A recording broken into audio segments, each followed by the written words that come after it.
Isso, Se fosse slide, né, na apresentação. isso, perfeito. Oi? Então, foi. Deixa eu tirar foto para registrar esse momento, né? Então, vamos lá para começar. Incrível, ótimo. A Emiliana, nossa ex-presidente, orientando o Paulo. Obrigada, Emiliana. Como sempre, aqui junto e junto sempre no Congresso. Daqui a pouco a gente vai se ver lá no Congresso da Sociedade Brasileira de UBIT. A Emiliana tem um papel importantíssimo na nossa sociedade, cada vez mais aumentando e difundindo os conhecimentos para vocês. E agora a gente está na fase protocolos, investigações, epidemiologia. Vocês receberam na aula de toxoplasmose através da professora Cristina Mancioli. Então, isso tudo vem da Emiliana, da nossa ex-presidente da sociedade, de todos nós do grupo, né? Que não vivemos só, né, Emiliana? Então, vamos lá, Paula, presente Olá. e comece. Obrigado. Bom, primeiro agradecer a presença de todos, né, doutor Francisco, nosso chefe aqui da UVIT, doutora Emiliana, é uma honra de ser nossa moderadora. Então, eu sou Paulo Emílio Novaes, vou apresentar o tema UVITs virais. A moderadora, doutora Emiliana Valadares, mestranda, supervisora da residência de oftalmologia e chefe do departamento de UVITs do ISO Olhos da Universidade Federal de Uberlândia, Minas Gerais. O orientador, doutor Francisco Andrade, mestrado, doutorado, departamento de UVITs e doenças autoimunes do CEPOA. Bom, UVITs virais. O advento da terapia imunossupressora e o surgimento do vírus da imunodeficiência humana AIDS, houve um crescimento das UVITs virais por conta desse advento. Ela não tem predileção por sexo, classe social, situação econômica. Pode gerar acometimento tanto anterior, posterior ao pan-UVIT. Raramente as UVITs virais se manifestam de forma isolada. Os principais agentes são da família herpes viridae, como herpes simples ou varicela zoster vírus, né? Então, agora a gente está falando das virais anteriores. Como manifestações clínicas. Só Geralmente, voltando aqui um pouquinho. CMV não pode dar. Ah, mas é herpes viral. Tá, tudo bem, tá certo, correto. Tá, desculpa. herpes viridae. As manifestações clínicas, geralmente unilateral, baixa acuidade visual, Mas dor e CMV também é herpes vírus, Chico. É herpes vírus, né? É, por isso que eu botei ali. Então, não sei se eu fiz um ato falho, mas o CMV entra nesse grupinho aí, gente. Também é herpes vírus, tá? isso, entra aqui, junto com Não, herpes tudo bem, simples e deixa, só para varicela zoster saber. vírus. É. Então, voltando nas manifestações clínicas, né? Além da unilateralidade, baixa acuidade visual, dor e fotofobia, hiperemia, reação de câmara anterior, precipitado serático, sinéquias posteriores, ceratite herpética. Como nessa imagem abaixo, a gente pode ver aqui na primeira imagem os precipitados seráticos, na imagem do meio, a lesão do varicela zoster cometendo o dermátomo, né, superofrontal à direita. E na última imagem à esquerda, a gente vê aqui essa lesão compatível, né, com ceratite herpética, com os bulbos terminais e os pseudodendritos. Então, Na um verdade, os dendritos comentário. verdadeiros aqui, né, com bulbos Um terminais. comentário. Emiliana, a 2 e a 3 são mais as manifestações, né, às vezes até primárias da doença. A uveíte, o paciente já teve a infecção primária, muitas das vezes não abriu o quadro sistemicamente, ou entrou em contato e nunca ficou abrindo o quadro sistemicamente, faz uveíte, para eles entenderem isso. É normal, assim, mas a 2 é mais zoster e o 3 é mais simples, né? Herpes simples. Sim. Sim. Só uma coisinha só que eu acho importante, no slide anterior, faltou uma coisa muito, muito interessante para colocar, que quando a gente vê, tem sempre que lembrar de vírus, que é hipertensão.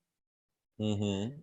Normalmente, as infecções virais vão vir acompanhadas de hipertensão. No CMV, por exemplo, no veite anterior por CMV, 100% praticamente tem hipertensão. Né? Tem um PK mais típico do CMV, que é um PK maiorzão e tal. Eu até queria achar uma aula que eu fiz de herpes que tinha os PKs, os negócios de cada um, mas eu não achei. Uma aula da SBO, bem antigona. Mas Então, essa questão da hipertensão é uma coisa muito importante para a gente ter na mente, assim. que Você cai pegou uma na hipertensão. prova e que vai ser o dia a dia. Diagnóstico diferencial é nas não infecciosas é espondiloartrites, espondilite anquilosante, que cursa com hipotensão, porque ela comete o corpo ciliar junto, o corpo ciliar afetado para de produzir humor aquoso, enquanto que as virais acometem muito mais o estroma iriano, tanto que elas fazem dispersão pigmentar e, consequentemente, entopem o trabeculado. Tanto Faz uma trabeculite. Isso, faz a trabeculite. Então, isso cai na prova mesmo, não cai, Emiliana? Sim. Isso. Se não cair, é importante para a vida. E para a vida. Viu lá, olho vermelho. No mundo das não infecciosas, o veite anterior não granulomatosa já vai na mente espondiloartrite, né? E das infecciosas, se subiu a pio é viral. Se não subiu, se a pio baixou, está lá. E aí tem dor no lombar, tem uma dor no calcanhar, tem alguma coisa assim articular, entendeu? Então, mas a pressão ela é importantíssimo de entender o porquê acontece e que realmente vai ser para a vida de vocês. E o corticóide é importante, que vai tirar a inflamação, junto com o hipotensor, porque se ele não tirar a inflamação, continua a hipertensão, não é isso, Emiliana? Porque Isso. todo mundo tem na mente que vírus não pode usar corticóide. Só se for epitélio, né, aberto. Se não for epitélio aberto, tem que usar, porque o mecanismo imune, né, do vírus é mais importante do que o mecanismo infeccioso. Mas ainda sobre a pressão, quando a gente vê uma uveíte hipertensiva, a gente pensa basicamente em 3 diagnósticos diferenciais. Você consegue me dizer, Paulo? Uveites hipertensivas? É. Acho que 3 tem que vir na sua cabeça. Pá! Não necessariamente anterior. Tá. Que cursam com hipertensão ocular. Isso. Pensando aqui, mas...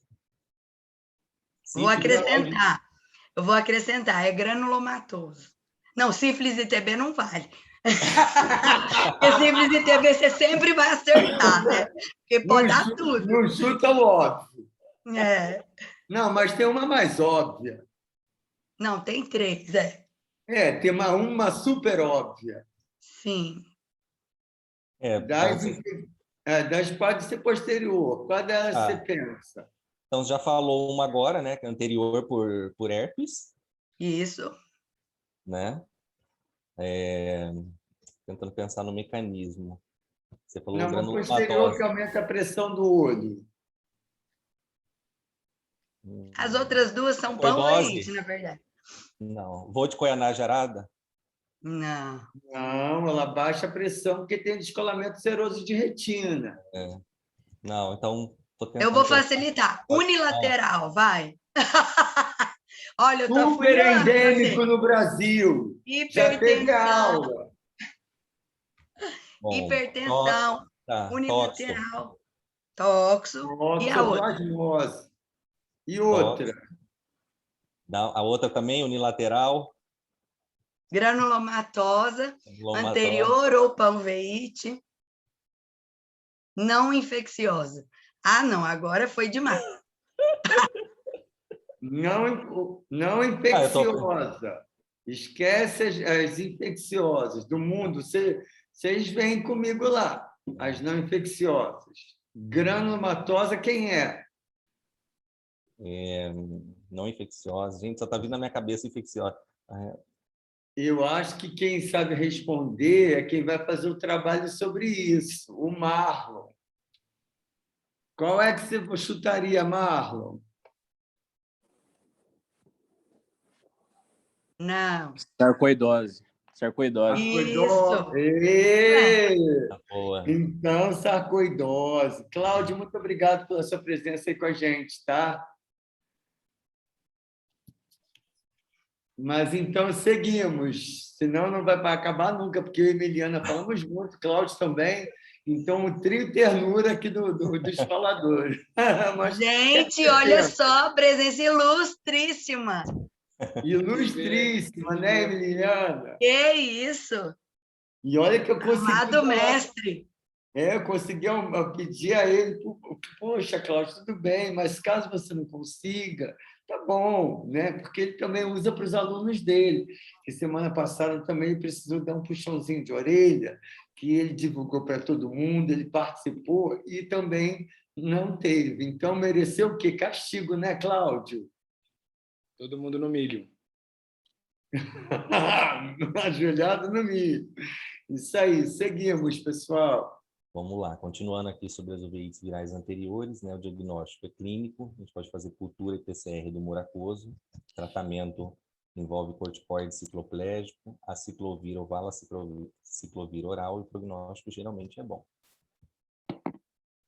Tá, voltando aqui, uma coisa ali para a vida real, gente. Miliano, diagnóstico é o quê? Clínico, né? PCR, você aspira amor aquoso alguém? Qual universidade que tem os reagentes para a gente conseguir fazer PCR? Só no Japão, né? Na Alemanha, na Noruega, né? Na Universidade de Barcelona, Estados Unidos, em algum lugar ou Não, outro. na Fiocruz deve ter. Mas não é o cotidiano. O Mas laboratório próprio. isso. Seguimos. Bom, agora falando mais das uveites virais posteriores, né? Que é o que é mais comum da gente, tem as afecções mais comuns, né? A gente separa geralmente indivíduos imunocompetentes e imunossuprimidos, né? Os imunocompetentes, a gente pode ter retinopatia hepática necrosante, a necrose retiniana aguda, dentre os imunossuprimidos. Incluem essas duas entidades também, a gente pode ter a retinite por citomegalovírus e a necrose retiniana progressiva externa, que é a PORNE. Falando sobre a retinopatia hepática necrosante, ela é uma inflamação focal da retina, mais grave em imunossuprimidos, pode ser manifestação sintomática hepática, a primeira, e os agentes mais comuns são herpes simples, varicela zoster, citomegalovírus e Epstein-Barr. Algum comentário, Cláudia, Emiliana, sobre essa questão aí que foi citada? É uma coisa interessante que eu tenho lido ultimamente, é a síndrome do cansaço crônico pós-Covid.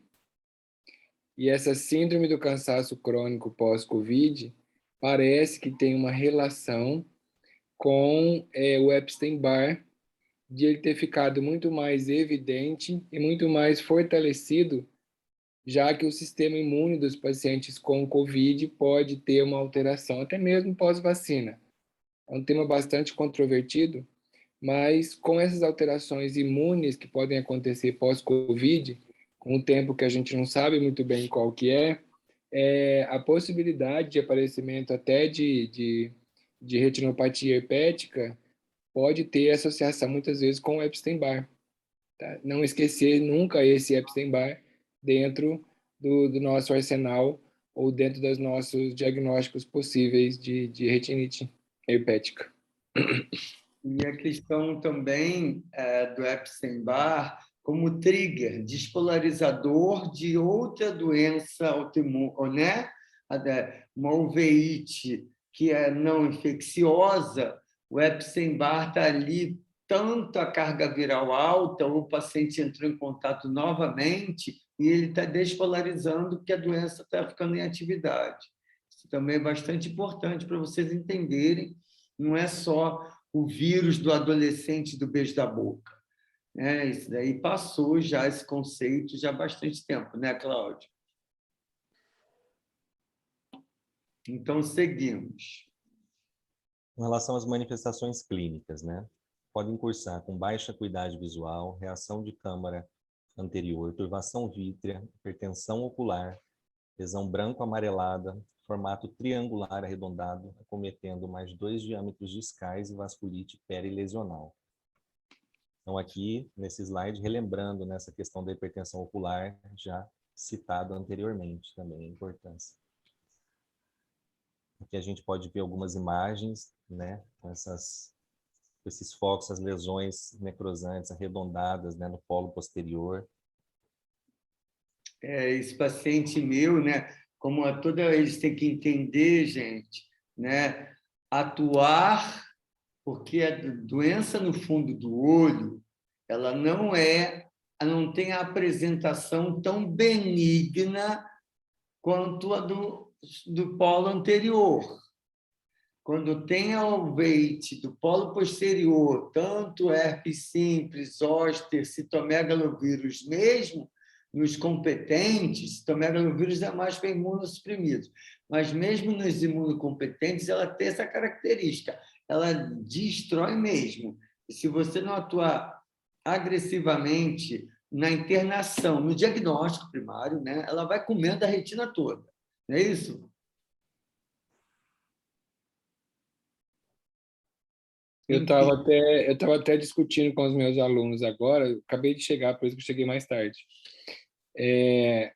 A retinite herpética, ou a doença herpética, né, ou a doença viral no polo posterior, é uma coisa de emergência, como você acabou de falar, Chico. E eu sempre falo para eles que se a gente não cuida, em 3 a 4, 5, 6 dias passa para o outro olho antes de destruir o primeiro. Então, esse paciente, muitas vezes a gente hospitaliza e eu faço bem claro com o paciente, falo, olha, o que você tem no fundo do olho parece uma doença extremamente grave.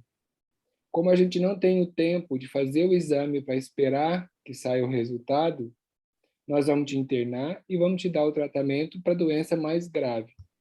Se no decorrer da internação e do tratamento a gente vierem os exames que não é aquilo, melhor, que a gente vai trocar o seu tratamento.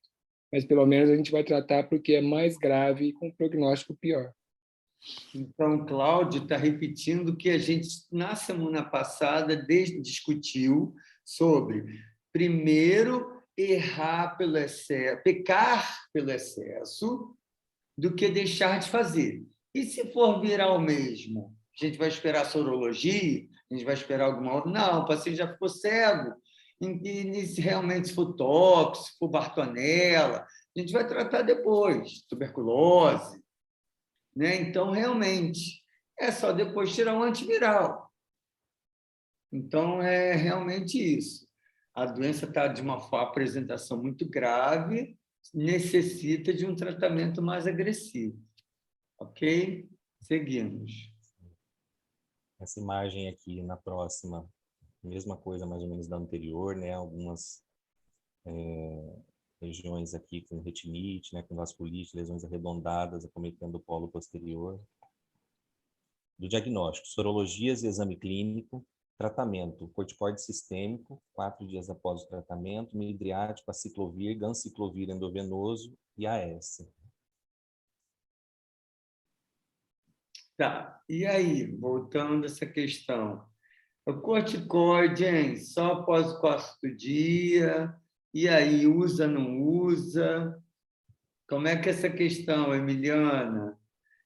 Aciclovir, ganciclovir? Vamos voltar lá, só um minutinho. Retinopatia herpética necrosante. Tratamento. Pediu as sorologias, internou o paciente, é uma emergência.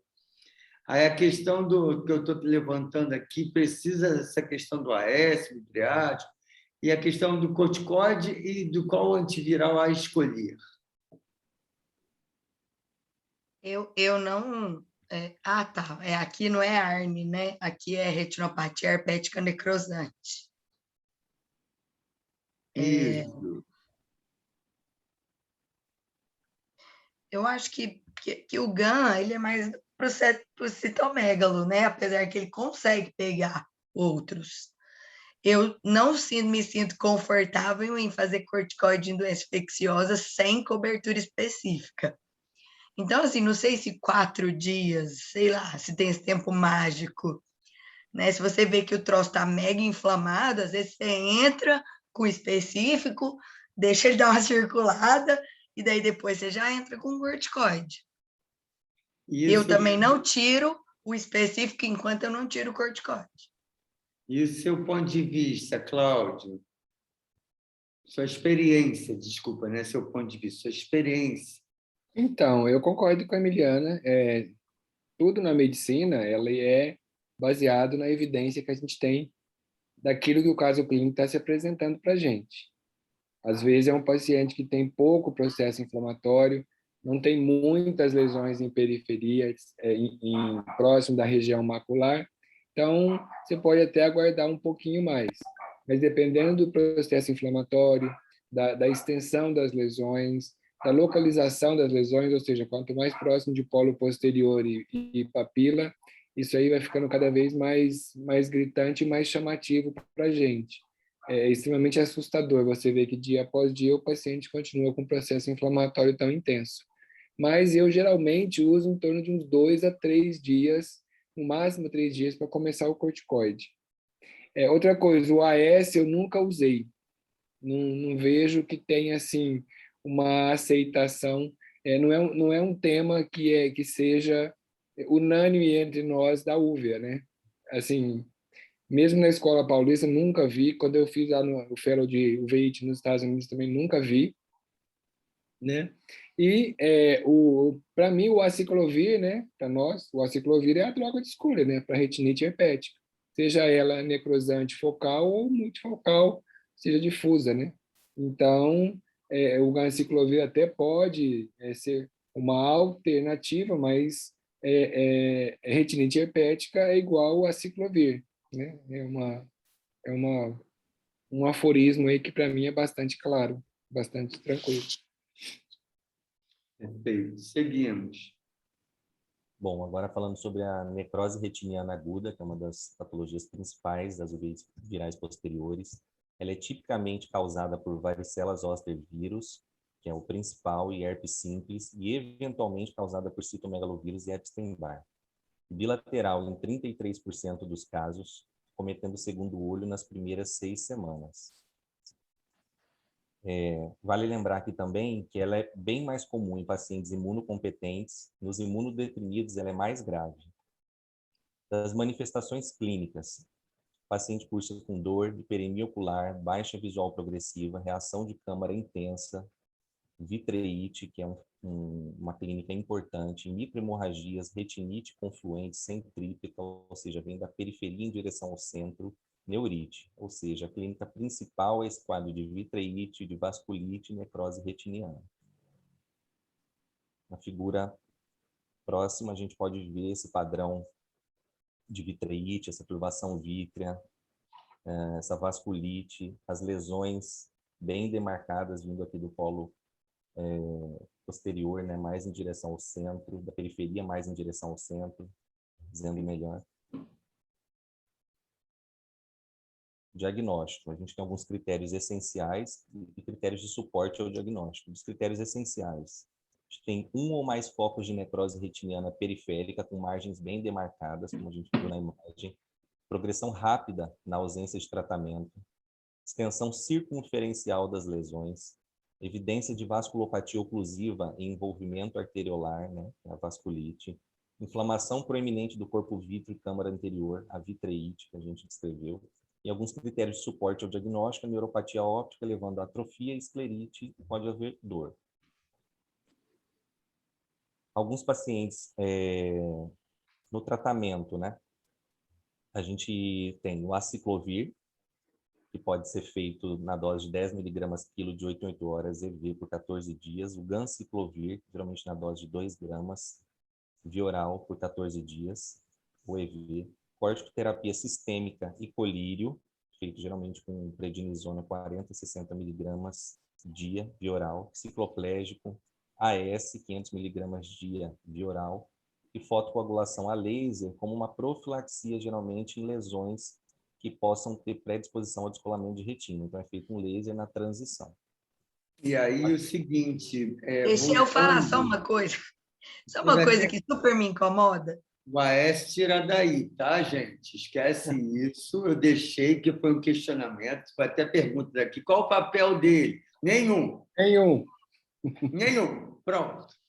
Tá? Então, É que é antes só eles para deixar para acreditavam eles que podia guardarem na prevenir. cabeça que vai ter algum clínico geral que eles vão lá passar visita, né? A gente vai para que eles chamam avaliação do oftalmologista. Aí a gente vê o que eles prescreveram. Quando a gente olha aquilo ali, mas ó, vocês vão ver, porque um dia vocês vão passar visita em um hospital, em um paciente internado, e ver isso. Né, Cláudio? Né, Emiliana? E a gente só vai ter que engolir aquilo ali e pronto. Mas, na realidade, não tem papel nenhum.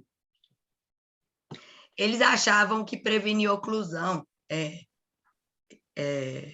porque acreditava que fosse um fenômeno vasoclusivo, entendeu? Por isso que usava AS antes. Só que não tem nada que prova que serve para alguma coisa. Agora, um negócio que me incomoda muito são as pessoas colocarem o corticoide em dose, assim, 60 a 80 miligramas. Gente, 60 a 80 miligramas pode ser muita coisa. Se o paciente pesar 100 quilos, ele é pouquinho imunossupressor. Se for uma menininha magrinha que pesa 40, 80 é 2 miligramas por quilo. Então, fala assim, olha, eu uso de 0,5 a 1 miligrama por quilo. Eu uso de até meio miligrama por quilo. Quantos miligramas por quilo para a gente ter noção se aquilo que está sendo usado é imunossupressor ou é anti-inflamatório? Para qualquer coisa. Isso eu bato a tecla para eles, é sempre um exercício, é bom isso daí estar escrito ali, mas é aquilo que eu passo para eles. Infecciosas precisam só de dose anti-inflamatória. Já né, na grande maioria das infecciosas, elas já são uveites que são dependentes de aparecerem num estado que o sistema de defesa da pessoa não está muito bom. Se você vai imunossuprimir ela, coitada, toxoplasmose vai comer o olho, tuberculose vai comer o olho, sífilis vai comer o olho e acabou. Né? O vírus também. Né, Cláudio? O que você acha disso? Realmente tem que manter anti-inflamatório. Tem algumas coisas aqui que são importantes, né? Quando você fala que pode ter uma uveíte anterior, pode ter vitreite, etc, etc. Uma coisa bem interessante é a sequência dos eventos que vão gerar uma retinite viral, né? Vai começar com uma uveíte anterior, né? No caso da necrose aguda. Uma uveíte anterior bastante intensa, com reação inflamatória bem intensa. Depois esse paciente vai aparecer lá no fundo do olho com vasculite. Depois, essa vasculite vai transudar para a retina e vai gerar áreas e focos de retinite, que depois, estando em contato com o vítreo, essa reação inflamatória vai gerar uma vitreite. Então, ficar atento nessa sequência de eventos, especialmente quando você pegar um paciente já com uma uveíte anterior e posterior, você vai acabar classificando como uma uveíte difusa, e na verdade não é, tá? Outra coisa que, como a Emiliana falou de coisa que incomoda, o que me incomoda é a tal da fotocoagulação a laser, né? A gente raramente vai fazer fotocoagulação a laser num paciente com o olho inflamado. A fotocoagulação a laser, isso aqui é muito controvertido dentro dos retinólogos e até mesmo do pessoal que faz úvea. Isso aí, porque a própria fotocoagulação a laser já gera um processo inflamatório na retina, naquele lugar que ela está sendo aplicada. Então, assim, muitas vezes, quem escreve o capítulo do livro pode ser a pessoa que é favorável, mas não necessariamente aquilo é um consenso. Eu gosto de fazer laser quando as lesões estão secas e se existe uma área muito grande que vai acabar gerando um possível descolamento de retina regmatogênica. Então, eu reservo o laser para a fase mais de convalescência, de cicatrização. Porque se você faz um laser no olho inflamado na retina inteira, todos aqueles pontinhos que são feitos, aquilo ali é uma forma de infiltração de líquido na retina. E não vai mudar em nada o prognóstico. Sim. Isso foi até uma dúvida que eu tive na literatura, e lá ele não especificava muito bem, mas eu acho que entraria como uma profilaxia, né? Então, mas não em fase aguda, né? Sim, sem fase aguda. Em fase aguda, a retina está inflamada. E a Uhum. tendência é que aquele buraquinho... se você fumasse, você podia pegar um cigarro e ir furando um guardanapo de papel. Na segunda camadinha, na terceira camadinha que você fizer, o guardanapo já rasgou. Porque o laser, quando você faz o laser na retina, toda aquela retina neurosensorial por onde o laser passou, ele vai fazer uma queimadura. E aquela região ela vai ficar totalmente atrófica. Então, serão áreas alternadas de retina de tamanho inflamado maior com retina menor. E nós temos o que a gente chama de movimentos oculares sacádicos, que são o que a gente usa o tempo inteiro para ficar olhando para todo lugar. E essa própria movimentação do vítreo acaba tracionando a retina e favorecendo o descolamento. Então, isso aí não é consenso na literatura. Pode ser até que na prova do CBO eles vão ter que pedir e vai ter que responder igual ao do livro. Mas, assim, a gente forma vocês também para a vida, né? Especialmente para a vida. O questionamento é que pode levantar a questão de anular a questão da prova, fazer, tipo, como é que é? Os alunos fazem o quê? Um questionamento da resposta, se está certa ou errada, um julgamento, sei lá, uma nova avaliação.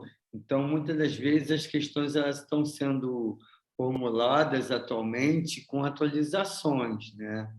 Para não ter esse probleminha de anular questão ou pedir segunda leitura daquilo ali. Então, muitas das vezes não vai, o consenso anterior antes de fazer a prova já está eliminando desse fato acontecer.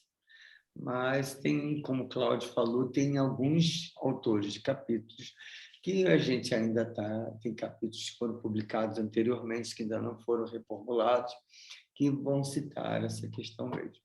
Mas, enfim, vamos lá, seguir. Sim, com relação às complicações, né? Podem complicar com descolamento regmatogênico, a literatura diz aproximadamente 75% dos casos, ou tracional da retina, um acometimento macular tardio, neuropatia óptica. O prognóstico geralmente é reservado.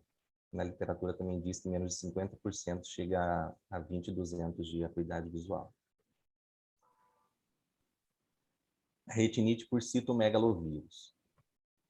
Ela é uma infecção oportunista ocular mais comum em pacientes com AIDS, transplantados, insuficiência renal, imunossuprimido, né? É clássico do HIV, AIDS. Apresenta-se de duas formas, edematosa e granular, e ocorre geralmente quando o CD4 é menor que 50 células. Eu volto aqui. Cláudio fez tese de doutorado sobre HIV e AIDS, né? Porque atualmente existe tratamento para evitar que a doença desenvolva a imunodepressão. Então, o paciente fica com o seu CD4 normal, carga viral nula, e só é portador do vírus. E essa questão que eu levanto aqui para o Cláudio não é só a questão de AIDS, mas a questão dos imunossuprimidos.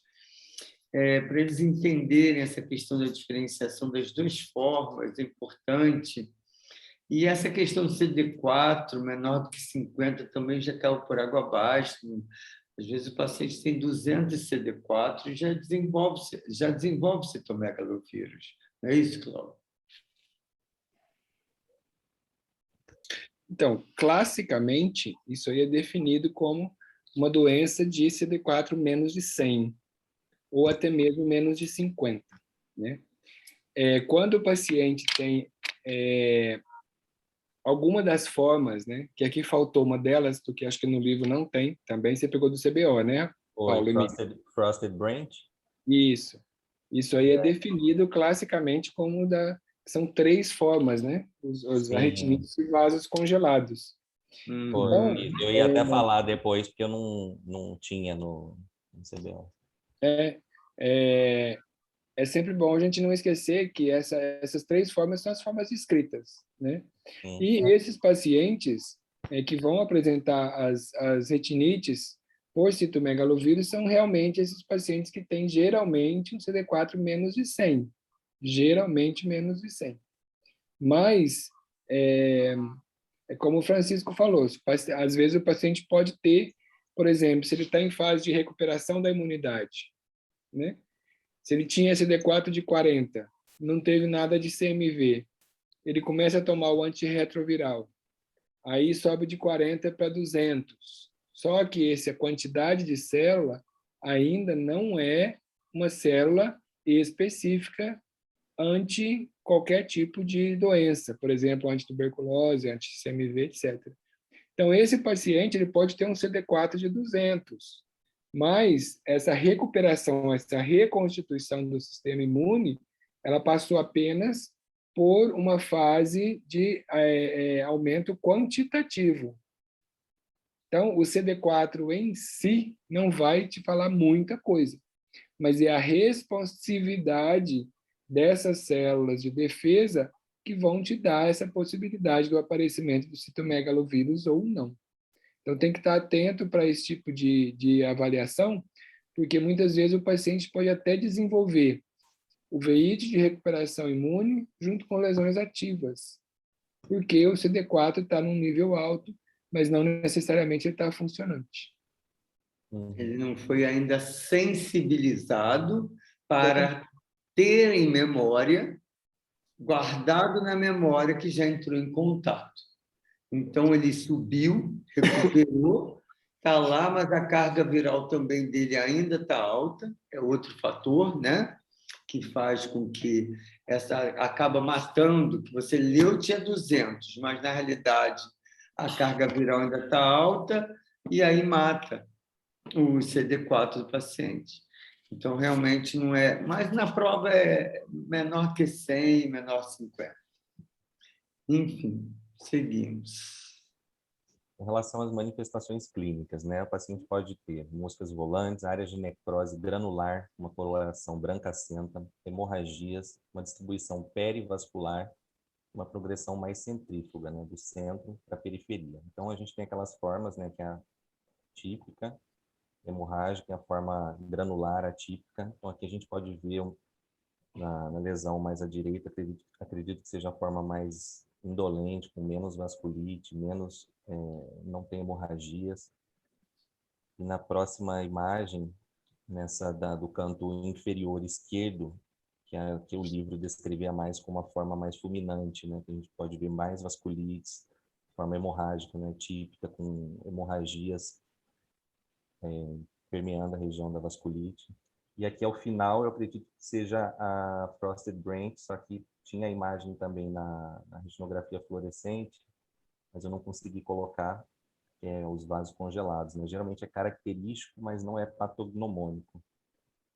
Então, volta ali um pouquinho, Emiliana, você tem comentários sobre esse slide dele, sobre o citomegalovírus, a apresentação da retinite, o que é importante decorar para ele, para a prova, aquele aspecto queijo com ketchup, né? O que o Cláudio falou do Frosted Branch também cai bastante, que é mais ou menos essa figura, Essa acho que aqui de D baixo. ali. De baixo. Não, é mais do lado. Essa é a E. A outra, ela fica Essa. um monte de, tipo como se fosse uma árvore de Natal, com gelinho assim ao redor, congelado, assim, tipo frosted mesmo. Não, a do meio de baixo. Sim. Isso. Essa parece mais.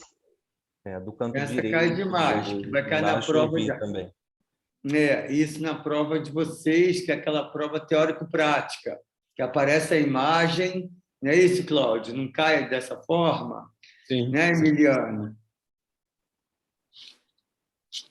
É importante lembrar o seguinte, por que chama forma clássica? Porque foi a primeira forma descrita. Tá?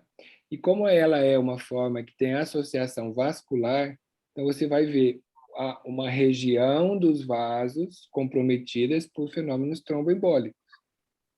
Esses fenômenos tromboembólicos são dados pelo vírus, que acaba causando isso aí. Então, o vírus acaba, além de causar esses fenômenos tromboembólicos, ele acaba saindo para o extravascular. E por isso que dá essa forma edematosa que vai no caminho daquele vaso comprometido. Essa é a famosa pizza de queijo e ketchup. Falando nisso, estou com fome já. E aí, a segunda forma é uma forma que chama granular, que geralmente é mais periférica.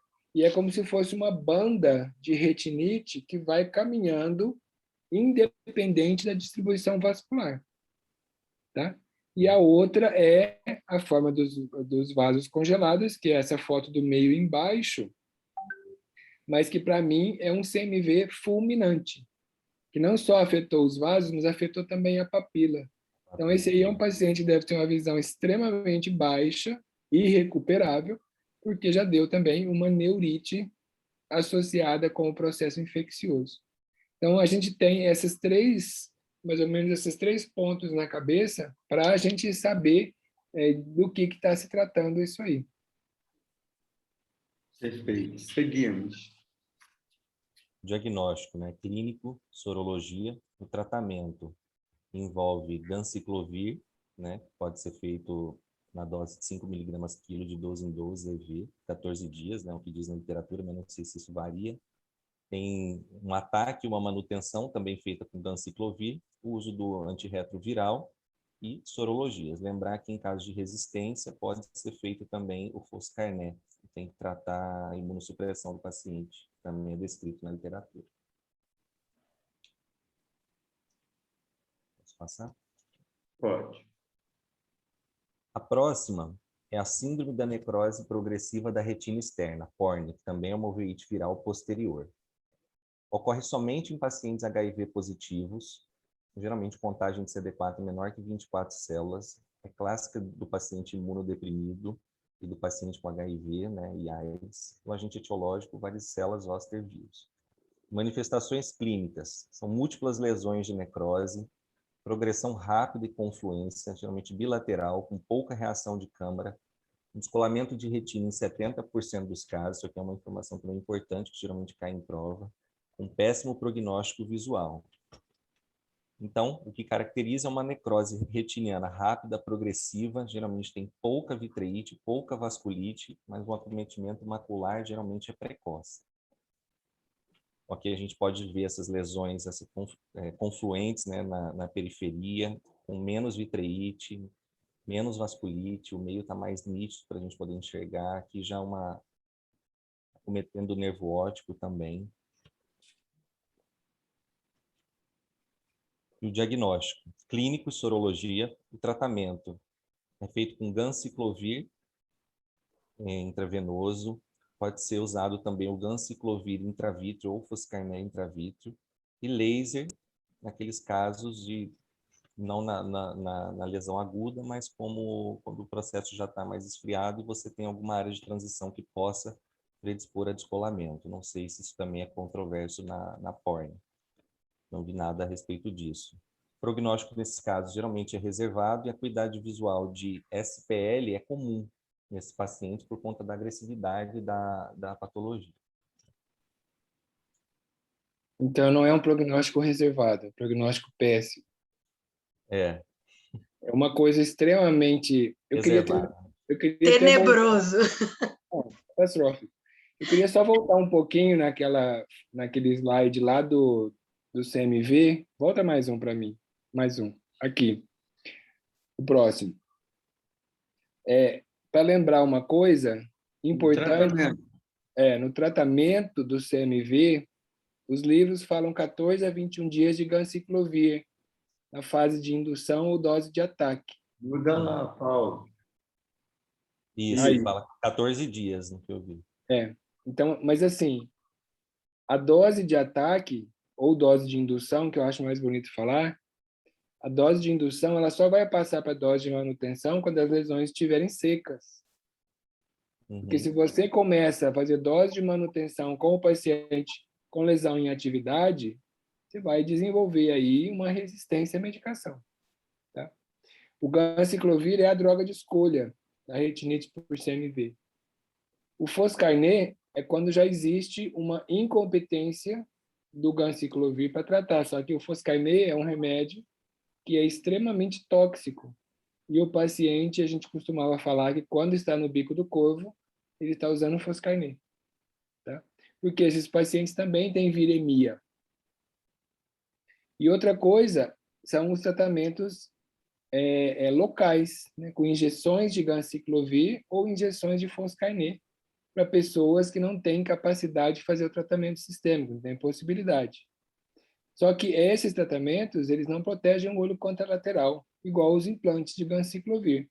Os implantes de ganciclovir, eles têm liberação lenta e eles duram mais ou menos uns 6 a 8 meses dentro do olho e foram extremamente frequentes numa época que quando o paciente tinha CMV, isso foi antes do coquetel, ele não havia nada mais para fazer. Então, os pacientes, quando desenvolviam CMV, eram o paciente que tinha em torno de 6 a 8 meses de vida. Então, esses implantes foram calculados para dar um pouco mais de qualidade de vida e visão para esses pacientes aí. Agora, se você for lá para frente, nos slides, né, na necrose progressiva da retina externa, uma coisa bem interessante de fazer diferenciação é o que está comprometido é a retina externa, onde não tem vascularização retiniana. Por isso que a necrose progressiva da retina externa, você olha no fundo do olho, você vê todos os vasos, diferente da necrose aguda de retina, que é uma necrose da espessura total da retina. Então, essa necrose muitas vezes fecha os vasos, você praticamente não vê mais vasos no fundo do olho. Uma das maneiras de diferenciar, não necessariamente só pelo processo inflamatório.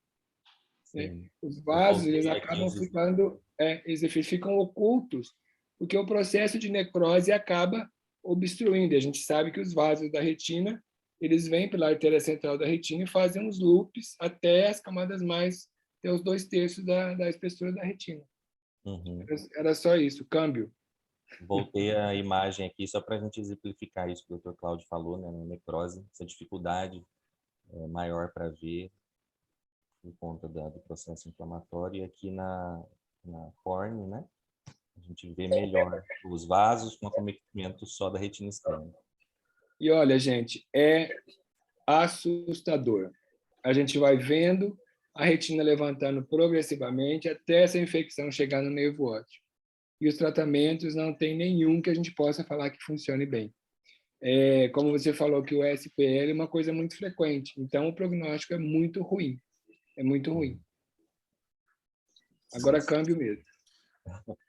E corrigindo, né, eu tinha falado prognóstico preservado, mas falei errado. Prognóstico reservado, porque a acuidade visual de SPL é muito comum nesses pacientes.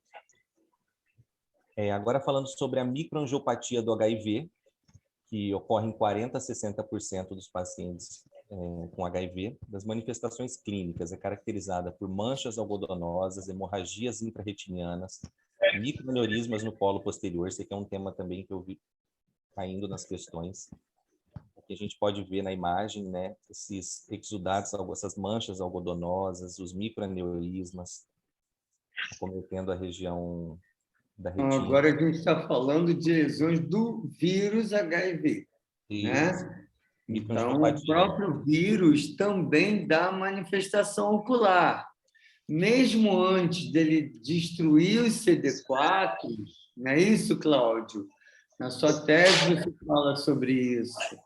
Mesmo antes dele destruir os CD4 e dar imunossupressão, o vírus dá manifestação. Por isso que o infectologista pede a gente exame de fundo de olho. E essa microangiopatia do HIV, ela tanto pode acontecer na parte anterior, que, aliás, a microangiopatia são as manifestações mais comuns que existem nos pacientes soropositivos.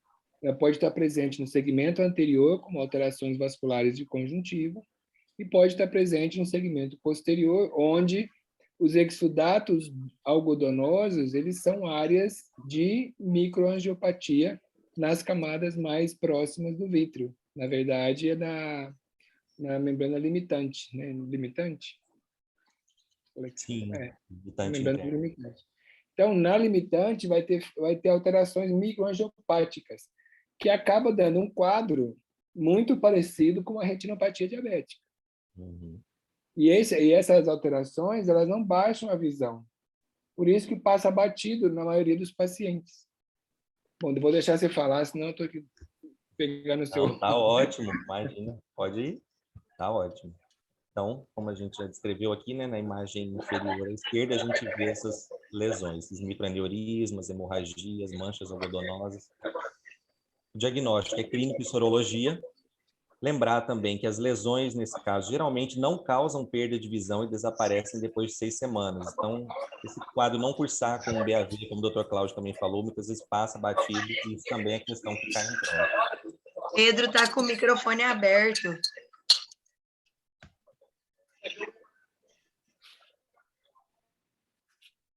Tem alguém, né, com o microfone aberto. Agora já regulou. Vamos lá, seguimos. Bom, agora falando sobre rubéola, ela pode ser adquirida e congênita. A rubéola congênita, ela cursa com surdez, alterações cardíacas, retardo mental e retinopatia difusa em aspecto de sal e pimenta. E a gente pode ver esse aspecto, né? Importante, gente, para vocês, isso que está falando, hein? As diferenciações e as apresentações clínicas, isso vai cair na prova, mesmo, de quando é congênita e quando é adquirida. Então, isso é importantíssimo gravar. Vai, continua, Paulo. Na rubéola congênita, né, além dessas alterações, ele cursa sindrômico. Ele cursa com outras alterações também em outros órgãos. E sal e pimenta também para vocês guardarem, aspecto de sal e pimenta, muitas das infecções congênitas apresentam dessa forma, não é isso, Emiliana, Cláudio? Não é isso? Não é só patognomônico de rubéola. Qual a outra, Paulo, que você chutaria aí? Só uma perguntinha. Qual a outra daria sal e pimenta no fundo do olho como uma infecção congênita? A mãe teve e a criança nasce já com o olhinho já teve a infecção durante intraútero. E aí, pequenininha, vai fazer um fundo do olho, o teste do olhinho, e aí vem aquilo lá. Tem sal e pimenta também. Ela teve o quê? Qual? Cite. Uma. Da aula de hoje ou qualquer outra? Qualquer uma. A que vai cair na prova. Sífilis. A rubéola dá sal e pimenta e outra que dá sal e pimenta. Sífilis? Sífilis, parabéns. Alguém tem mais alguma outra a dizer? Eu estou bem, hein? É isso aí, estão estudando, gente. Ele é R3, ele vai fazer a prova, Emiliano. Sífilis Mas se você não estudar, você chuta sífilis ou TB, que vai dar certo. Não dá cola, Emiliana. Você também está terrível, hein? E sífilis mimetiza tudo, né? Isso, tá, seguimos, vamos lá. Vai ser importantíssimo. O diagnóstico, né? A gente faz a sorologia para as TORCHs, né? Que são as infecções congênitas. O tratamento, não há ainda um tratamento específico. Chikungunya, são já algumas arboviroses, né? Uveites por arboviroses. A primeira delas, a chikungunya, é um togavírus do gênero alfavírus. A transmissão pelo mosquito Aedes aegypti pode gerar uma uveite anterior, posterior e panuveite, sendo mais comum a uveite anterior. Manifestações clínicas são diversas, desde uveite anterior, cursando com uniobilateralidade, precipitados seráticos, fotofobia, dor retroorbitária, artralgia, mialgia, febre alta, que são alguns sintomas bem clássicos. Baixa acuidade visual e uveite posterior, podendo cursar com edema macular cistoide, microhemorragia, escotoma central, pode mimetizar um quadro de herpes vírus, fotofobia, mialgia e artralgia. Diagnóstico é anamnese, PCR e sorologia. Tratamento envolve corticoide venoso quando uveite posterior, cicloplégico, aciclovir, valaciclovir, para descartar a hipótese de herpes. A dengue é um flaviridae do gênero flavivírus, transmissão mosquito Aedes aegypti também, possui 4 subtipos, pode causar uveite anterior, posterior e panuveite. A uvite anterior se manifesta até 5 meses após a infecção e a uvite posterior ocorre na primeira semana de infecção. Manifestações clínicas também, podendo dar uvite anterior, cursando com febre alta, dor retroorbitária, mialgia, artralgia, baixa acuidade visual, edema macular cistoide, hemorragia macular, escotoma central, paracentral e foveolite. E a gente pode ver uma imagem, uma hemorragiazinha ali, perimacular, um edema macular, cistoide. Então, para a vida, desculpa, só interrompendo, para a vida, o que tem que levar das arboviroses é, na fase aguda, muitas das vezes cursa com uma conjuntivite, não é isso? E, quando cronifica, ela gera mais uveíte, episclerite, ou até neurite, retinite. Então, vocês concordam, Cláudio e Emiliano? Sim? Sim. Para levar para a vida, hein, gente? Chegou lá todo cheio de mialgia e olho vermelho, não é uveíte. Está com dengue mesmo e está conjuntivite reacional da fase aguda do dengue, do chikungunya, da zika, do vírus zika. Então,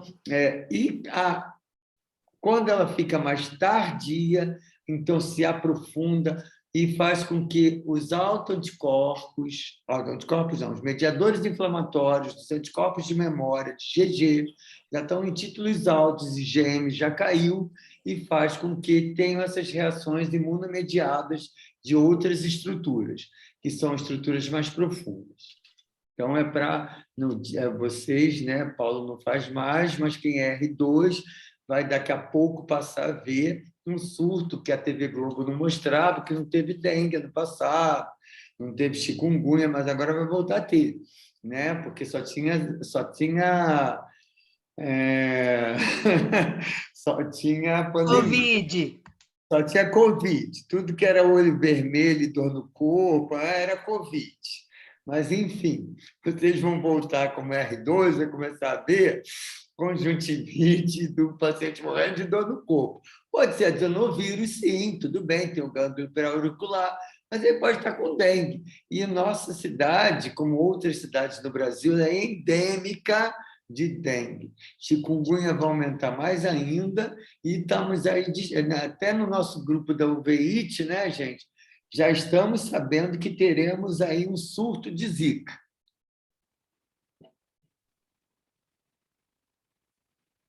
Então, era só para alimentar um pouquinho, para poder vocês entenderem R2, o que vocês vão ver na emergência, que lá os R2 passam, né, muito tempo vendo os casos de emergência e muito o olho vermelho e os seus diagnósticos diferenciados. Vou até fazer essa aula para eles, porque isso é importantíssimo, né, para entender o que diferenciar e como lidar.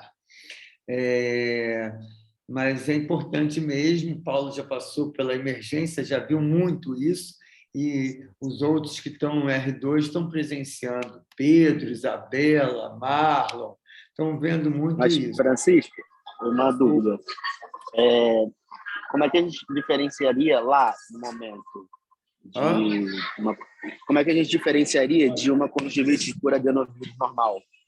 Lá no momento, por exemplo. No momento, então, vamos lá. Adenovírus, muitas das vezes, tem uma história... Tudo é pela história clínica, tá? Tem a dorzinha de garganta, nariz escorrendo, unilateralidade, carúncula espessada, gânglio pré-auricular palpável, fala muito mais favor de adenovírus. Enterovírus também dá tudo isso, mas não tem gânglio pré-auricular palpável, não tem dor de garganta, mas tem diarreia. Dengue, vai ter a história da dengue, né? A mialgia, o paciente sofrendo. Muitas das vezes ele nem vai, porque está sofrendo tanto. Não é nenhum anti-inflamatório, nada que ele está tomando melhora a dor do corpo dele, que é a mialgia intensa.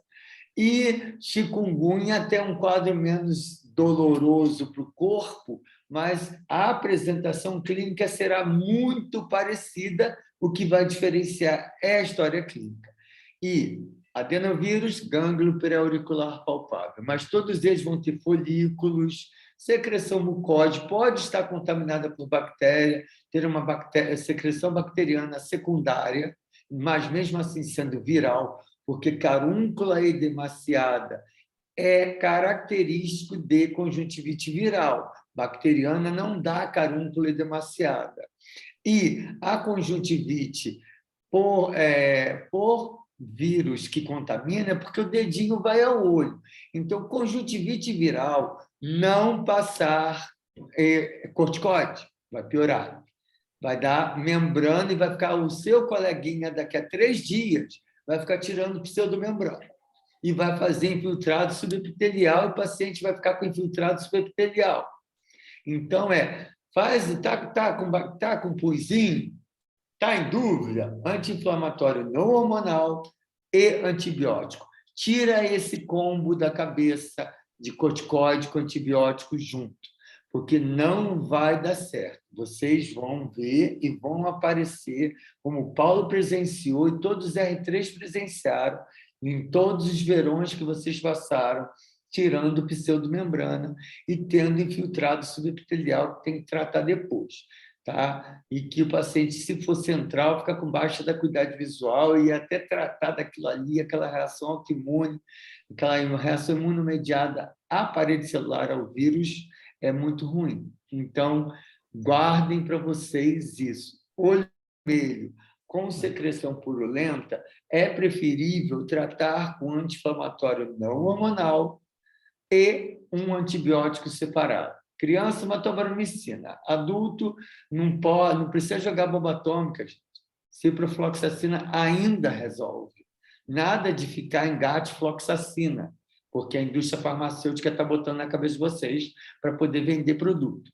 Tá? Então, é melhor ficar na tobra para os dois, porque cipro também induz mais resistência do que tobra.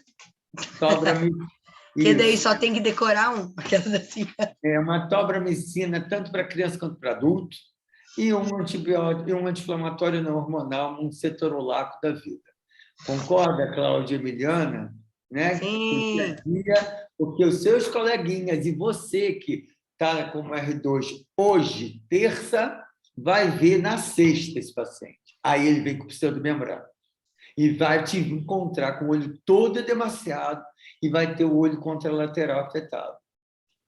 Então, vamos lá, protocolo de atendimento para os R2 na emergência. Olho vermelho, com secreção purulenta, mais carúncula edemaciada, mais reação folicular, né? Pensar mais em conjuntivite viral contaminada por bactéria do dedinho no olho. Não usar corticoide, não usar corticoide, não usar corticoide. E não usar gatfloxacina, Picadex, Zipred. Isso é porque a indústria farmacêutica quer ganhar dinheiro. Tá? É mais caro, é uma bomba atômica. Não, começa com a arma de chumbinhos. Não vai, eu gostaria que guardassem isso para a vida. E a indústria farmacêutica vai fazer muito a cabeça de vocês.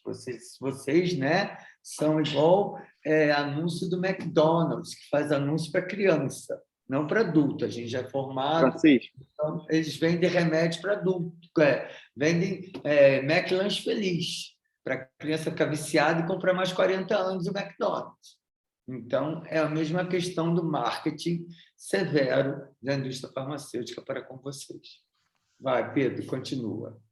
Você pode só repetir a sua conduta com a internet, que é na hora que você ia falar para a gente, por favor. Então, seguinte, os diagnósticos eles vão ser baseados no que você vai colher clinicamente do paciente, na história dele. Você está olhando ali o olho vermelho, né? Está com o olho vermelho para diferenciar. Eu vou dar essa aula para vocês, tá, Pedro? Porque vocês, R2, eu acho que eu vou dar especificamente para os R2, porque os R2 precisam disso, porque é a dúvida constante de vocês do olho vermelho. Ela pode ser tanto uma uveíte, uma episclerite, uma esclerite, uma conjuntivite viral, conjuntivite bacteriana, conjuntivite viral com bacteriana. Então, vou dar essa aula para vocês diferenciarem. Mas, realmente, é desafiador saber o que é. E, muitas das vezes, a história clínica... Então, o que eu estou falando? A história clínica é a mais importante de tudo para a tomada de decisão. Às vezes, eu vou estar dormindo e vocês vão estar no plantão 3 horas da manhã, chegou uma conjuntivite, né? Então, eu não vou poder estar ali mais. Como a gente faz, né? Vocês conversam comigo, e aí, como lidar? Não, até às vezes os meus pacientes que estão desencadeando uveíte, às vezes não é uveíte, é outra coisa. Pedro viu hoje, né? Um paciente que parecia, não parecia uveíte, eu tenho que pedir a ele. Então, é isso, Pedro. A história é importantíssima para diferenciar, os aspectos de cada uma serão diferentes, e eu vou dar essa aula para vocês mesmo, eu prometo, porque para tirar essa questão de vocês da insegurança que nos dá, porque vocês estão começando agora a fase da emergência, né? Então, eu também passei por isso, Emiliana passou por isso, Paulo, né? Todos que são R3 passaram por isso. Então, faz parte do aprendizado, mas tem que ter esse ensinamento meu, e eu prometo que farei para vocês. Realmente vai ser muito importante. Mas, vamos lá, será outro tópico. Paulo ou Pedro, eu vou continuar com vocês nesse outro momento, mas vamos continuar a aula que Emiliana precisa, Paulo precisa, todos precisam, que a gente finalize. Seguimos. Vamos lá. Então, dengue, né, o diagnóstico, PCR, sorologia, fluidos oculares não é comprovado, tratamento, né, corticoide, cicloflégico. Passar aqui para... Zika, flavilidade, gênero flavivírus, transmissão também pelo Aedes aegypti, pode ser congênita ou adquirida. Uveíte é incomum como complicação ocular e conjuntivite é a complicação oftalmológica mais comum nesses casos. Manifestações clínicas. Uveíte anterior pode cursar com hipertensão ocular, uveíte posterior, atrofia macular, pigmentos em mácula e hipoplasia de disco óptico. Então, só salientando, eu trouxe a questão das uveites por arboviroses por conta daquilo que o professor Francisco já falou, de ter muitos locais que são áreas endêmicas, e é importante a gente saber diferenciar muitas vezes o quadro oftalmológico, mas também associado à clínica de cada uma dessas arboviroses para tentar fazer o diagnóstico diferencial. Na Zika, o diagnóstico PCR, paracentese de câmara anterior, e o tratamento, suporte ou corticoterapia. Foi isso. Obrigado.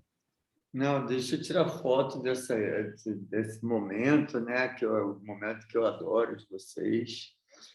Emiliana, eles reunidos aí, agora já são R3. Essa foto aqui é a nossa turma toda, meus colegas R3.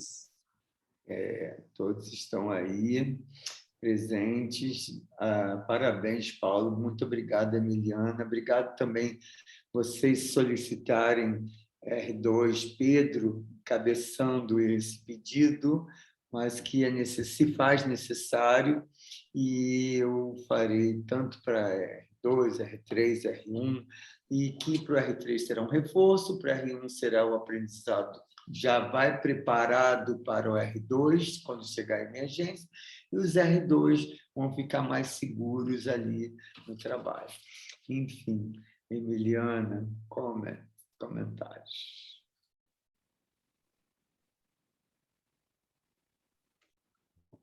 Não, já falei muito. Acabou a minha voz. Já está rouca, Emiliana. Então, a gente vai passar... Agora que você viu que eu estou rouca. Não acredito. O Cláudio já deve ter ido. Agradeço também o Cláudio. Não, o Cláudio está aqui, firme e forte. Está aí, Cláudio? Sim. Então tá. Cláudio, muito obrigado por você sempre acrescentar para a gente, né? E você, ótimo, muito obrigado por estar aqui conosco. Abrilhantando como Emiliana também. E o Paulo, que foi impecável, Respondeu até as questões antes das questões. Viu como surgiram questões, Paulo? Né? Pois é.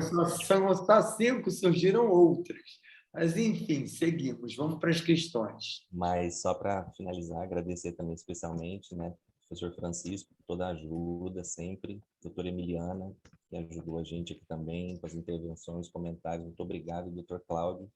Também muito obrigado pelas considerações. Agora, seguindo, a gente tem algumas questões do CBO. O doutor Francisco pediu. Bom, agora eu despeço-me. Boa noite, Chico. Obrigado pelo convite. Obrigado, professor. Miliana, good to see you, honey. Então, nos veremos em breve para o congresso da SBU, né? Já está chegando. Estou numa ansiedade para revê-los, porque a gente não se vê fisicamente há bastante tempo. E acho que vai ser uma festa, né? Todo mundo junto lá. Enfim, pessoal, eu acho muito legal isso, agora a gente voltar ao presencial. Então, seguimos. Obrigado a todos você, Emiliano e Paulo. Paulo não, Cláudio. Vamos lá, questões da prova. Vamos lá, que eu vou começar a fazer um por um.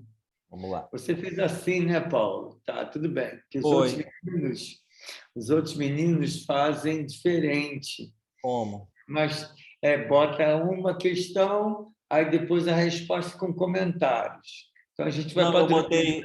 Eu botei assim, aí quando eu botei uma animação que eu não sei se vai sair, mas acho que a hora que eu passar para baixo, então beleza. Ele vai sair a resposta e a gente pode ir discutindo as erradas também. Tá, beleza. Então, vamos lá. Aí, Emiliana, questão da prova, professora. Não achei muitas questões do tema no banco de questões, mas o que eu achei, eu coloquei aqui. Então, a primeira, com relação ao acometimento ocular em pacientes portadores de HIV, podemos afirmar. E aí, professor? O senhor vai chamar alguém? Você pode falar, não. Letra A, letra B, letra C. Então, letra A. A presença de iridociclite nos pacientes portadores de HIV está associada, na maioria das vezes, a infecções por toxoplasmose e sífilis, sendo concomitante o acometimento retiniano. B. As alterações oculares externas, anexos oculares, são mais frequentes do que o acometimento do segmento posterior. C. A microangiopatia retiniana relacionada ao HIV está associada a uma forma mais branda da AIDS. A introdução de fármacos antirretrovirais altamente ativos, RAART, diminuiu a incidência da síndrome da recuperação imune. Enfim, vamos lá. Paulo está de parabéns, né? Dando aqui, escrevendo no chat. E deixa eu perguntar a quem aqui. Vai lá, Pedro. Será que você consegue responder essa? Presença de iridociclite? E aí, Paulo? Deixa eu passar aqui. Ver se vai. Peraí. Isso, aí, ó, apareceu em pretinho ali. É isso mesmo, Pedro. A presença de iridociclite nos pacientes portadores de HIV está associada, na maioria das vezes, a infecções por toxo e sífilis, sendo concomitante o acometimento retiniano. A B está errada porque diz que as alterações oculares dos anexos são mais frequentes do que o acometimento do segmento posterior. Não, o segmento posterior é mais acometido, tanto é que é o que a gente mais focou na aula, por conta da microangiopatia. A microangiopatia retiniana relacionada ao HIV está associada a uma forma mais branda. Não, é uma forma mais severa do HIV, geralmente em pacientes com CD4 menor. E a introdução de fármacos antirretrovirais altamente ativos diminuiu a incidência da síndrome da recuperação imune? Não, ela aumentou a incidência dessa síndrome de recuperação imune. Então vamos lá, galera, para concurseiro, hein? Concurseiro, tudo é sempre moderado. Quando você vê muita associação mais frequentes, está mais... tudo é quando é conjugado muito fortemente ou menos, muito menos, pode suspeitar que algo de errado é uma pegadinha. E pode ser totalmente ao contrário. São menos frequentes, o correto, né? Então, só esse mais é quando potencializa ou diminui. Então, para brincar de concurseiro, né? Essas pegadinhas ali vão eliminando para vocês, quando vocês vão lendo. Tá, dúvida entre A e C, né? Está lá entre A e C, mas aí, né, você leu que a outra está mais bem escrita, está menos com pegadinha. E aí você vai com menos pegadinha, que eu acho que acerta mais. Isso é teste de concurseiro. Vamos lá. Isso. Número 2. Sobre as manifestações oculares relacionadas à infecção por HIV e a AIDS, podemos afirmar que, letra A, a retinopatia do HIV é uma das manifestações mais comuns. Apresenta-se por hemorragias retinianas e exudados algodonosos com acuidade visual normal. B. A incidência de retinite por citomegalovírus em pacientes com AIDS não se alterou após a introdução da TARV, devido à alta prevalência de pessoas infectadas assintomáticas. A síndrome da recuperação imune, C, associada à TARV, geralmente é leve e autolimitada e raramente leva à perda visual. E D, a uveíte anterior sintomática é comum, principalmente a da forma granulomatosa, causada pelo próprio HIV. Então, essa aqui a gente também falou em aula a resposta. E aí, Daniele Soares, será que você pode responder? Boa noite, professor. Boa noite. Eu acho que essa letra A, a retinopatia do HIV, é uma das manifestações mais comuns. Isso aí, Dani. Sua atenção na aula. A retinopatia do HIV é uma das manifestações mais comuns, né? A gente diz que a microangiopatia ela pode afetar de 40% a 60% dos pacientes. É o que mais vai chegar, geralmente, né, no ambulatório e tudo mais, e apresenta-se por hemorragias retinianas, os exudatos, né, ou as manchas algodonosas, geralmente não afeta a visão do paciente, então a acuidade visual normal. A letra B diz que a incidência de retinite por citomegalovírus em pacientes com AIDS não se alterou depois da introdução da TARV, diminuiu, né? Geralmente os pacientes ficaram mais assintomáticos. A C, falando que a síndrome da recuperação imune, que é uma síndrome geralmente com vitreite, vasculite, vitreite, com uma uveíte intensa, que vem associada geralmente com edema macular cistoide, algumas outras alterações na retinianas, é uma geralmente bem severa e costuma levar à perda visual. Então, está errado por isso. E a D, que diz que a uveíte anterior sintomática é comum, principalmente a da forma granulomatosa causada pelo HIV. Não, a uveíte anterior sintomática, geralmente, ela é incomum, né? Não é tão comum, por isso que está errado. Então, só na letra C, realmente, isso aqui, ó. Por que essa questão da síndrome da recuperação imune, ela raramente leva à perda visual? Hein, Paulo? É um acometimento, assim, pelo que eu li, diz que é uma uveíte, uma vitreite intensa, associada muitas vezes com edema macular cistoide, que é a principal causa de baixa visual. Porque o paciente agora já tem linfócitos, como o professor Cláudio falou, ele já tem CD4. Então, consequentemente, já produz mediadores inflamatórios, já produz as citocinas, os TNFs, que vão gerar reação inflamatória. Sem essas células, a gente não tem reação inflamatória. Então, muitas das vezes, muitos imunossuprimidos têm um olho calmo. Você vê a apresentação do CMV, ela está tão agressiva, aquele queijo com ketchup, mas o vítreo, às vezes, não tem nada, porque não tem reação inflamatória, ela é mais necrótica, ela é destruidora porque ela não tem célula de defesa, então o vírus vai comendo tudo. Tá? Esse entendimento que tem que ter.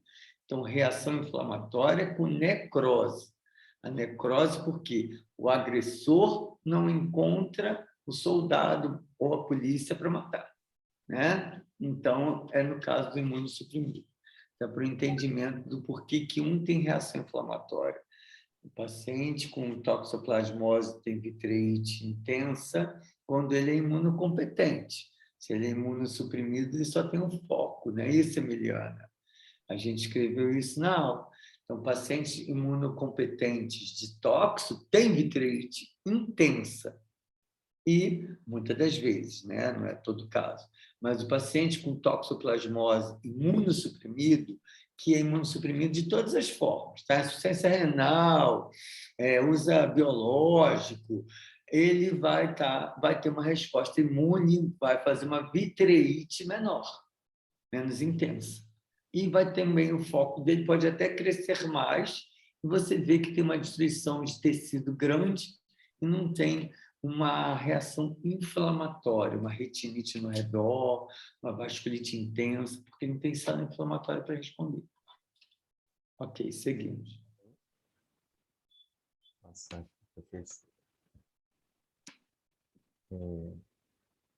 deixa eu tirar. Como que eu tiro esse? Opa, foi mal. Número 3. Espera aí, deixa eu Já voltar. deu a resposta, Paulo? Não, Tudo bem. não, Já que não. deu a resposta... Já foi, eu tirei aqui, que eu fui passar errado. Porque eu não estou conseguindo tirar aquela barra de cima, está tampando a... Barra. Você consegue...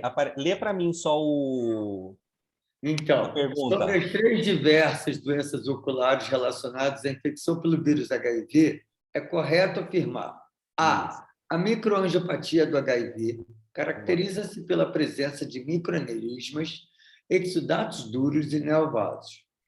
B. Na síndrome de necrose progressiva da retina externa, POR, o descolamento de retina é frequente. C. A necrose retiniana aguda é mais comum em pacientes imunossuprimidos do que em imunocompetentes. D. Atualmente, o melhor tratamento da infecção pelo CMV é a aciclovir.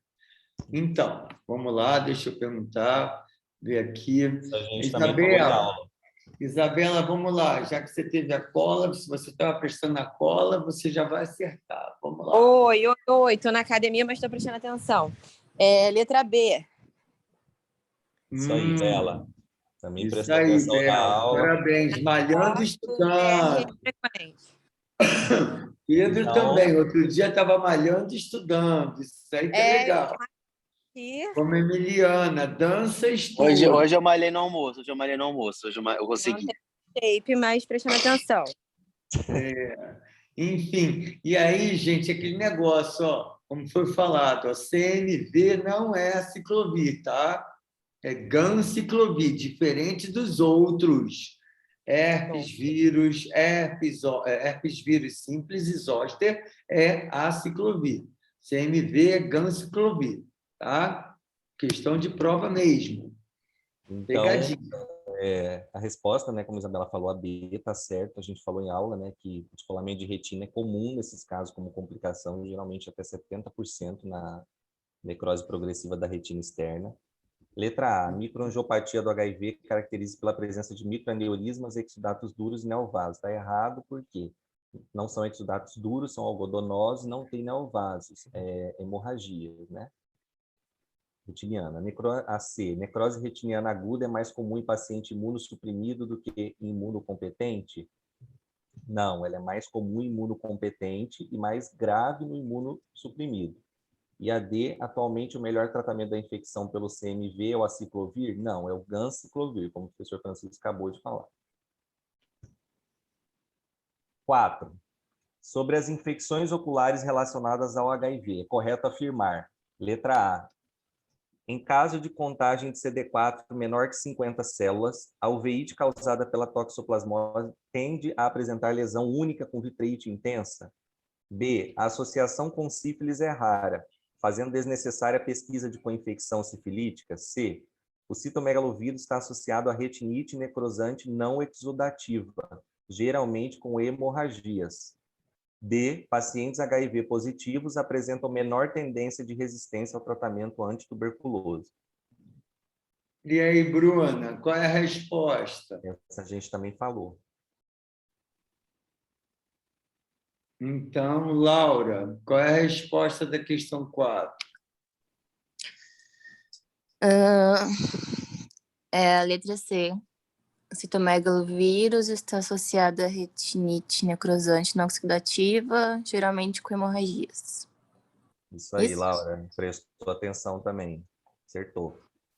Então, está associado, né? Como é que eles são, ó? E o Paulo cobrando, né? Prestou atenção na aula. Isso aí, O Paulo. pessoal está acertando tudo. Então, citomegalovírus, né, está associado com essa retinite necrosante, as formas que a gente disse, né, não exudativa, geralmente tem hemorragias. A letra A está errada, porque fala que a uveíte causada pela tox tende a apresentar uma lesão única com vitreite intensa. Não, geralmente são múltiplos focos de lesão, nesses casos CD4 menor que 50, porque o paciente já está muito imunodeprimido. A B, associação com sífilis, ela não é rara, ela pode acontecer e não é desnecessária a pesquisa da coinfecção. Se você tem essa associação, você tem que fazer a pesquisa, geralmente com testes treponêmicos e não treponêmicos. E D, pacientes HIV positivo apresentam menor tendência de resistência. Não, eles têm maior tendência de resistência ao tratamento contra a imunossupressão. 5. Qual o tratamento mais adequado para um paciente imunocompetente com necrose reptiliana aguda? Então, a gente também falou na aula sobre esse tratamento. Letra A, aciclovir endovenoso por 14 dias, seguido de aciclovir via oral, penicilina cristalina EV por 14 dias, pulsoterapia com metilprednisolona por 3 dias, seguida de corticoide via oral, e imunossupressão com azatioprina por 14 dias. Aline, você tem como responder? Oi, tem sim. Seria a letra A, aciclovir. Isso aí, Aline, também prestou atenção aí e acertou. Então, o aciclovir endovenoso, né, que é o tratamento, por 14 dias, seguido por aciclovir via oral. Penicilina cristalina não é, porque é tratamento para alguma das formas de sífilis. Pulsoterapia com metilprednisolona também não, porque não é usado isso no tratamento. E imunossupressão com azatioprina também não é, porque a gente não faz imunossupressão nesses pacientes. Deixa eu ver se tem mais alguma. Não. Então é isso. O pessoal acertou tudo. Então, realmente foi ótimo. E cada vez mais, vocês estão vendo, gente, que o treinamento é esse mesmo. As pegadinhas, os exercícios. Parabéns a Paulo. Obrigado, Emiliana. Todos que estiveram aqui até essa hora. E seguimos em frente. E sexta-feira estou com vocês novamente. Essa foto ótima. E é isso. Parabéns, Paulo. Foi ótimo, obrigado, gente. Parabéns, adorei estar com vocês mais uma vez. Obrigado, Emiliana. Um beijo para vocês, boa noite para vocês, tudo de bom. Saúde. Tchau, tchau. Boa noite.